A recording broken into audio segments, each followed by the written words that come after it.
When a factory closes, the images are instantly familiar. Locked gates, silent machines, and devastated workers left standing outside, uncertain about their future. These scenes make the headlines, and for good reason. They capture the heartbreak and shock that ripple through entire communities. It's a story of loss. Families lose incomes, children sense the tension at home, playgrounds grow quiet, and entire towns lose their sense of purpose. Communities lose their core, and a nation loses its ability to make things, to build, and to dream of a better tomorrow. But that's not the whole story. The headlines only show us the pain, not the bigger picture that's unfolding behind the scenes. When all that value vanishes from one place, it doesn't just disappear into thin air, it moves somewhere else. The wealth, the skills, and the opportunities are not lost forever, they are simply redirected. Money, power, and opportunity shift hands. Someone, somewhere, is gaining from this change, even as others are left behind. The world keeps turning, and new winners emerge. If you follow the money away from the shuttered gates, you see a different picture, one of not just loss, but a calculated transfer of resources, influence, and hope. The story is more complex than it first appears. Think of it like a football team losing its star player. The home crowd mourns, feeling the absence deeply, but somewhere else, another city celebrates their new hero. The excitement, the energy, and the rewards have simply changed hands. The game didn't end, it just moved. The action, the opportunities, and the dreams have found a new stage. Factory closures aren't just economic tragedies, they're economic transfers. The pain is real, but so is the gain, even if it's happening out of sight. To truly understand what happened in places like Kenya, we need to dig deeper and ask the tough question: who gained from all this change, and how did it happen? This isn't a conspiracy, it's economics in action, just not the kind you see in glossy brochures or hear about in official speeches. It's the real, messy, and sometimes uncomfortable side of progress. We'll peel back the layers, looking at the multinationals, the new local business elite, the banks, the government, and even the aid organizations. Each plays a role in this shifting landscape. While thousands got redundancy notices and faced uncertain futures, a select few found golden opportunities and new sources of wealth. The contrast is striking. The story of the closed factory is about more than what was lost. It's about who cashed in, who adapted, and who shaped the new rules. Let's follow the trail and see where it leads. The real story is just beginning, and it's one that reveals the hidden forces shaping our world today. Let's start with the multinationals, those global giants with factories everywhere, shaping economies and influencing lives in ways most people never see. For years, Kenya was a production hub, bustling with activity as these companies set up shop, providing jobs and opportunities for thousands. But as shipping got cheaper and communication faster, the math changed. Suddenly, it was possible to manage operations from anywhere, and goods could travel across oceans in days. Why run 10 factories scattered around the world when you can run one super efficient plant in Asia, packed with the latest technology and lower costs? So they closed Kenyan factories, but didn't leave Kenya. The machines fell silent, but the brands remained. Instead, they became sellers, not producers. The focus shifted from making things locally to importing and distributing finished products. No more dealing with local headaches, just ship in finished goods and sell.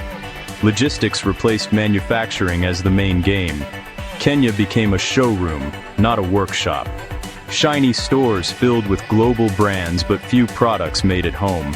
The brands stayed, but the jobs and profits moved overseas.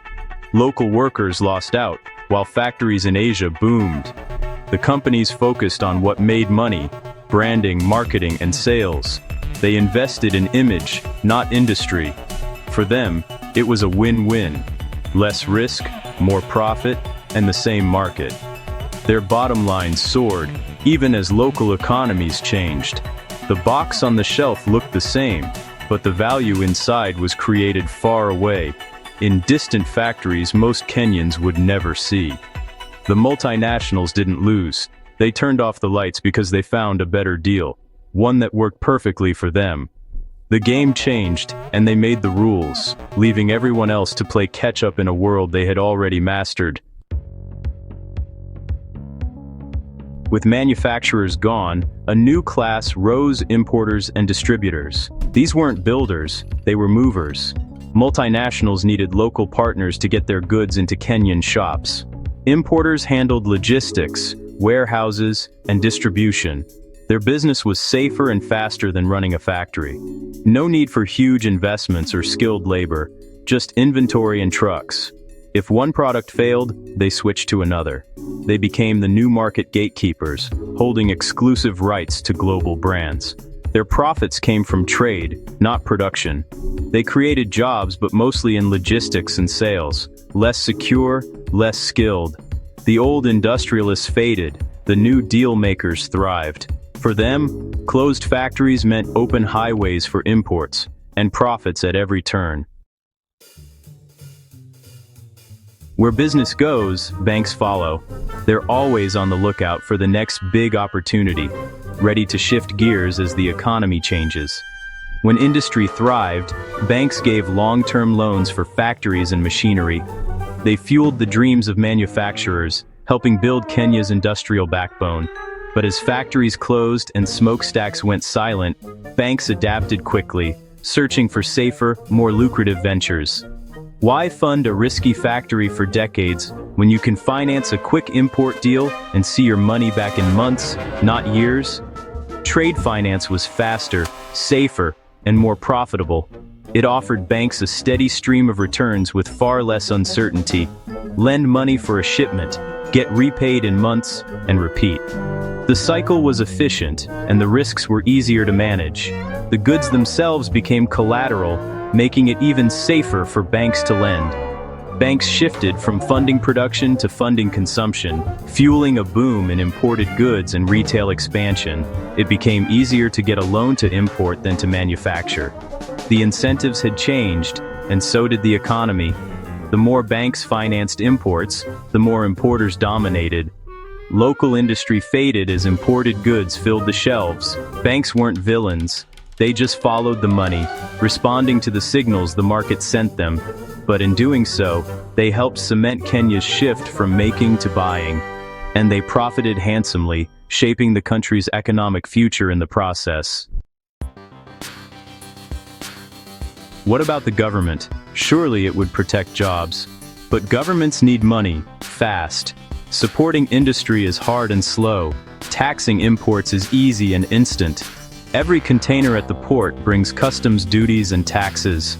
No need for new infrastructure, just stamp papers and collect cash.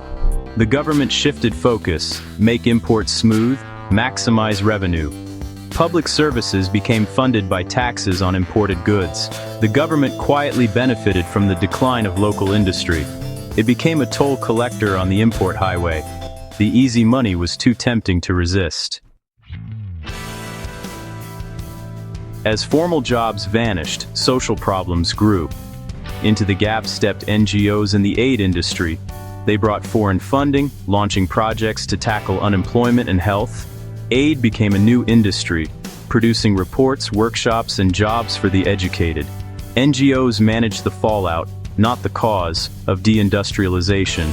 They offered safety nets, not new factories. The aid sector grew, absorbing graduates who might have managed industry. It was a parallel economy, helpful, but a sign of deeper problems.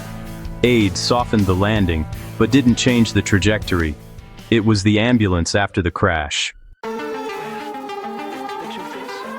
So, who lost? The workers. Skilled technicians, assembly line staff, and hopeful youth faced dead ends. The old jobs were stable, formal, and life-building. The new jobs? Insecure gigs, motorcycle taxis, street vending, day labor. A whole generation was left on standby. Ambitious, educated, but with nowhere to go. Technical skills became useless as industries vanished. The gig economy sounded modern, but for most it was just precarious. No safety net, no benefits, no future. The social contract was broken. The workers paid the price for the global shuffle. They navigated a risky, informal market, while others counted profits. They were the silent cost of deindustrialization. There's one more winner, one we rarely see. When Kenyan factories closed, jobs reappeared in places like Bangladesh or Vietnam. Kenya didn't just lose jobs, it exported them. Foreign workers got salaries, their governments got taxes, and their economies grew. All the value once created in Kenya now built prosperity abroad. These countries climbed the manufacturing ladder, investing in skills and infrastructure. They played the long game Kenya abandoned. Globalization isn't win-win, it's a competition. When one country becomes a consumer, another becomes a producer. The ultimate winners are those who took on the jobs Kenya lost.